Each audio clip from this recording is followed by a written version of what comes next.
Hi, my name is Clint Pereira. I'm the Chief Revenue Officer for FNB Connect. I've recently joined the team. However, I've been in telco for the last 20 odd years. Telco is my passion. Not only is it my passion, but it's how we've added value into customers' lives from a telecommunications perspective. It all goes about inclusivity, including it doesn't matter if you what your status is, including you, whether your status is low or whether it's high, whether your LSM is low or high LSM, but it's about inclusion, and everybody can use telco to engage, to connect with their loved ones, connect via work, or even connect socially, and possibly use it for sporting activities as well. So the connecting of telecommunications really got to me, and that is why I'm in the industry. So we, as FNB Connect, is in the broader banking ecosystem. FNB is one of the biggest banks, with not only in South Africa but within Africa as well. And as FNB, we also subscribe to financial inclusion. So it's not only looking at the type of person you bank, because we don't believe that we look at you as a type, we look at you as a person.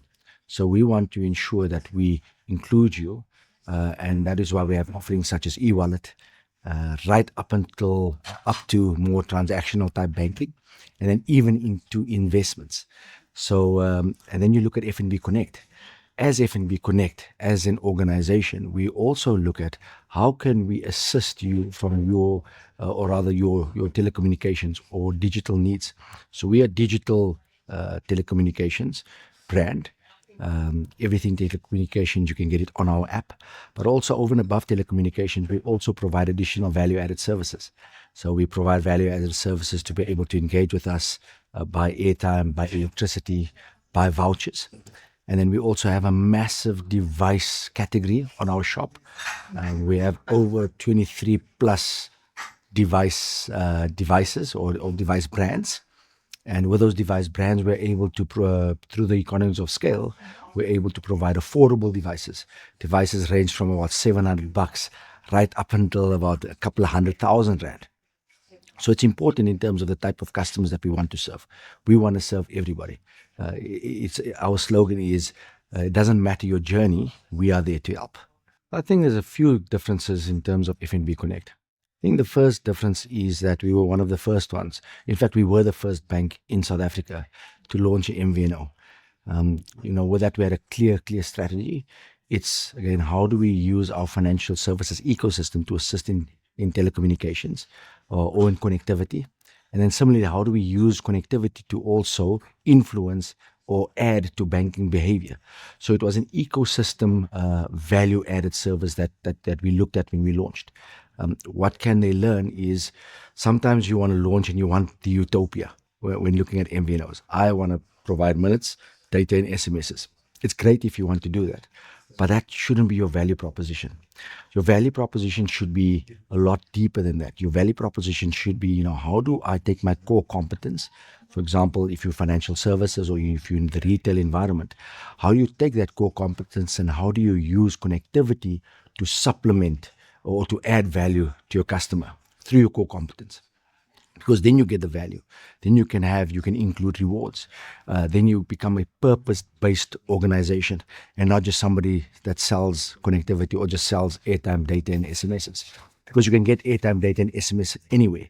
In fact, sometimes you can even get it cheaper from one MNO to the other MNO. Sometimes your MVNOs are a lot more, they're a lot more expensive, let me put it that way, or less affordable.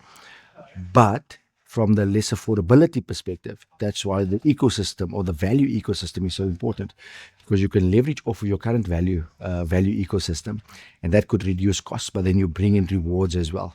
So you have to have a reward element in there. But you also have to be very clear on what you want to do. When you launch an MVNO, you can actually look at it from a modular perspective.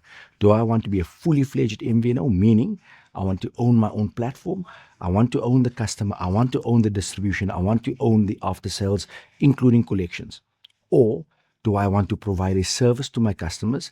I still focus on my core competence, but I get my MVNE partner to be able to assist me, to be able to provide the services I don't necessarily want to do. So that is also key around, what actually what are your outcomes as an MVNO or as a new MVNO coming into the market? From an FNB perspective, we wanted to own the customer, we want to own the platform, we want to own everything end to end, and we only buy or purchase network access or network connectivity from our MVNE partner. That is what we've chosen because we have a clear strategy of using the entire ecosystem. But you don't have to go that route. You can go a lot more cost-effective route or a lot more customer point of view or customer route, so that you can reduce your costs, but also focus on your core competence and at the end of the day also add value through connectivity. Well, I think I've just spoken about this earlier on. So my advice: know what your niche is, because your niche is extremely important. Who are you targeting? We have many use cases where we had MVNOs that's failed because MVNOs has launched, and the first thing they do is they don't have any niche. Their only niche is airtime, SMSs, and data. But then they go and they zero rate, for example, unlimited minutes, call forever, and have some data on there. That may work for a period of time, but there's actually no foundation. It's not backed by anything. So a customer will use it and say, hang on, actually, you're not giving me anything really. I don't really see the value that you're giving me. Yes, I can purchase cheap data from somebody else. Yes, there's unlimited voice options from somebody else as well. But I want this, or I need this linked to something.